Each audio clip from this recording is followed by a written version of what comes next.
This is Scott, WA9WFA. For this video, we're going to be talking about the mate for the Mighty Midget receiver. It's a 3-tube super heterodyne radio, first featured in QST 1966.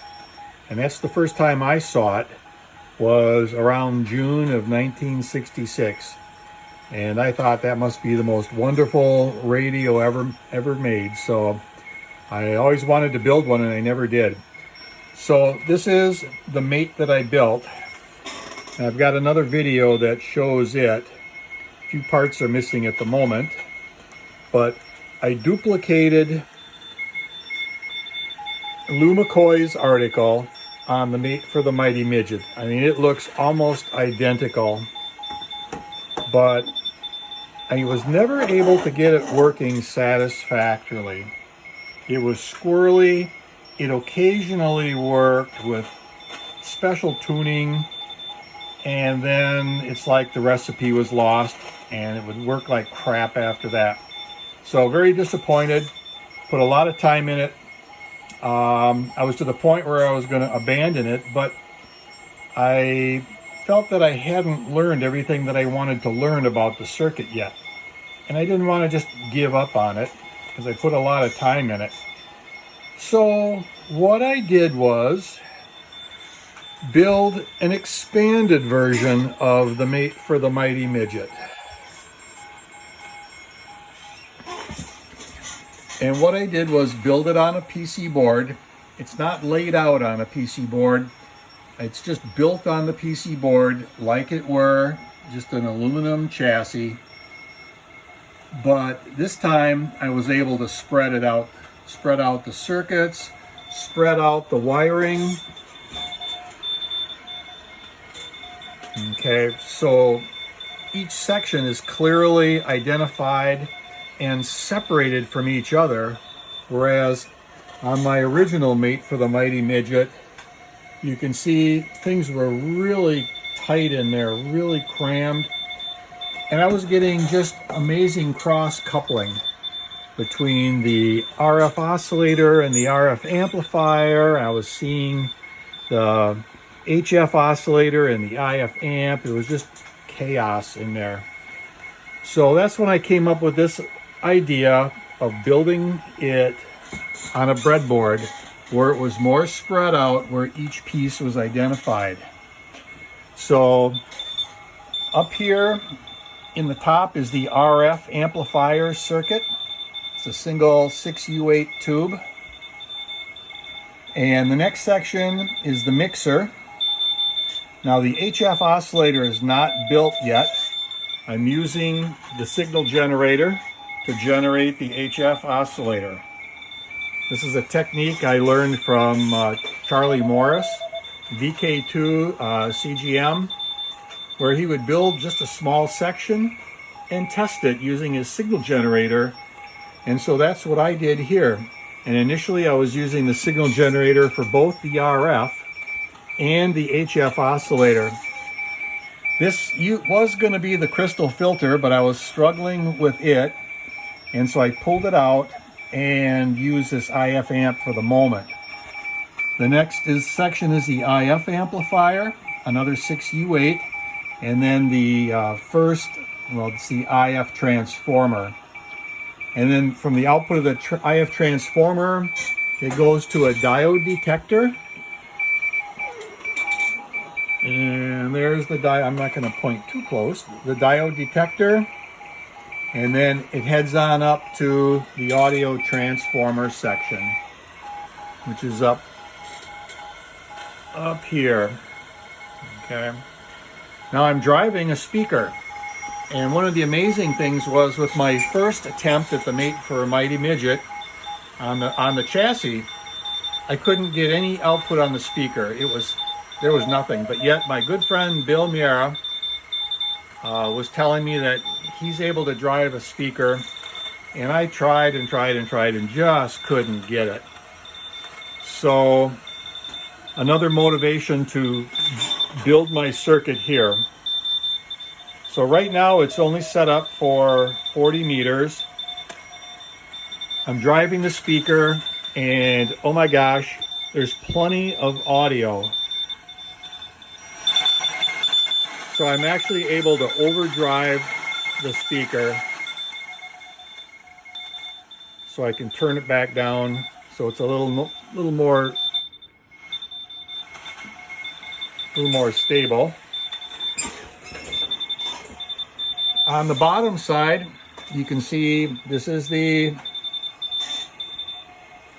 second coil for the RF amplifier. This is the output of the RF amp tube driving this coil, and then goes to the mixer, and then on down, the mixer, and then on down to the IF amplifier and the filtering.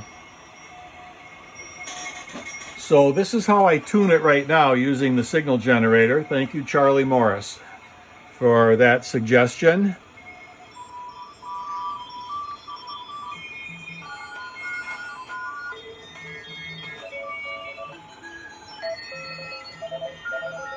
So this is 40 meters, if I didn't say it.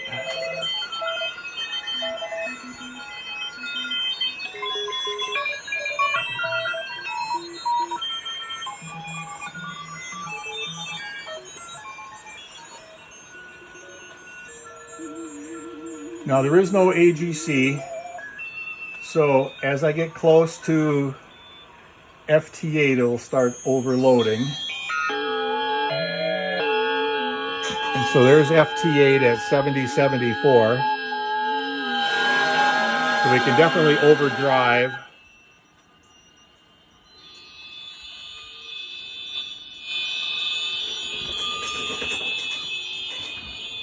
Then we can head up into the sideband portion.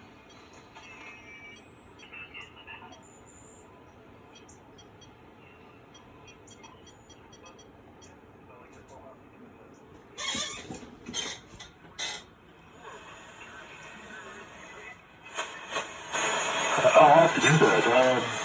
Too bad it's raining today. I don't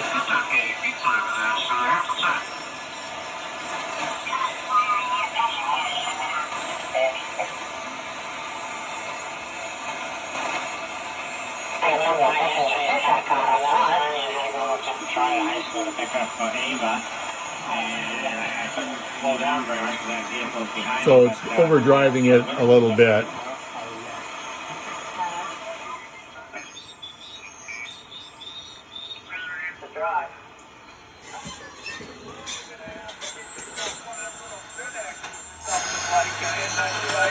So there is oodles of signal here, which I could never.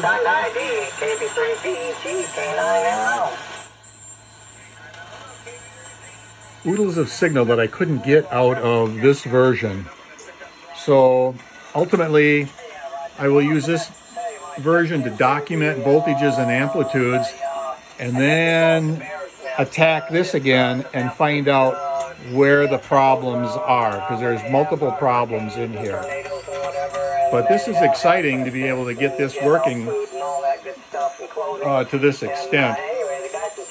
My plan is to put the design back to what it used to be with the 2 crystal filter and see how that works. I have not been successful with the 2 crystal filter. Some of the experts I've talked with that have built the mate for the Mighty Midgets have reported that they've had trouble as well, and they've gone to a 1 crystal approach, where like Y1 is the 455 kilohertz crystal, but Y2 is replaced with a capacitor. I'm buying a Collins 2.1 kilohertz filter from a close friend, and I am going to drop that in here temporarily to see how that works, because right now it's very wide. Everything's very wide, but I'm just ecstatic at the performance of this breadboard, and encourages me that I can get my original mate for the Mighty Midget actually working. If I can get it working to this level, I will be a happy camper. I'm copying signals all around the country on here, on both CW and sideband, and this is working out far better than I had even hoped.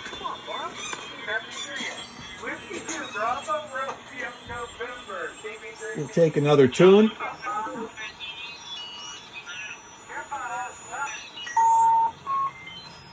So I think I'm outside of the band. So we'll head back down into the CW portion.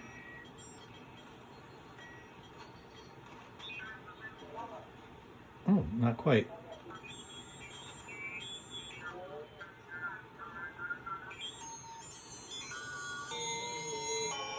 So we know we're around 70, 74, and this is the FT8.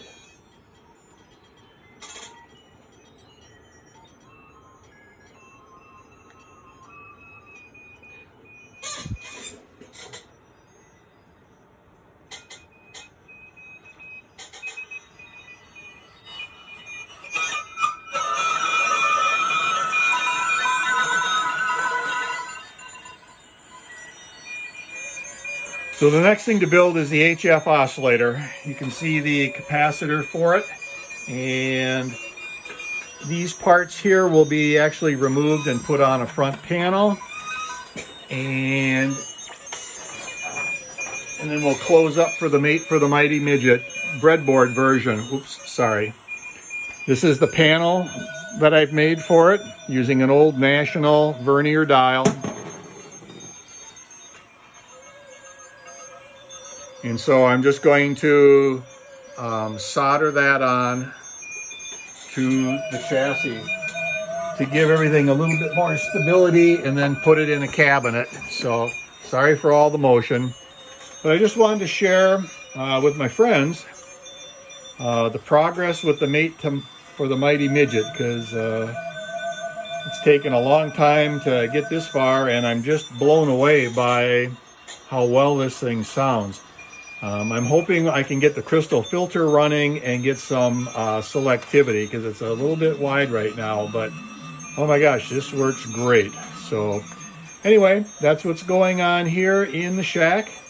So I'll say 73s for now. This is Scott, WA9WFA.